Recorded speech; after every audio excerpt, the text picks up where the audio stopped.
Blessed day mga kaipon. Ayan, usapan tayong retirement, no? Kapag po ba tayo ay nag-retired o ikaw kapag nag-retired ka ba, ready na ba tayo? So, ibig sabihin, retirement, hindi na tayo makakapagtrabaho ng mga panahon na yan. Tama? Yes?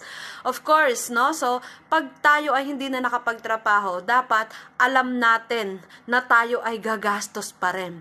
Kaya, paghahandaan natin yung panahon na yan. Diba? So, kailangan ngayon na may trabaho pa tayo, wag nating ubusin kung ano ang ating mga kinikita ngayong mga panahon na to. Isipin natin ang paghahanda sa ating pagre-retired. Kasi gagastos pa rin tayo at hindi natin pwedeng maging retirement plan ang ating mga anak. Dapat tayo ay ready. Sa IMG, marami tayong paghahanda na pwede natin niyang pag-aralan. Pwede tayo diyang makapag-invest para sa gagamitin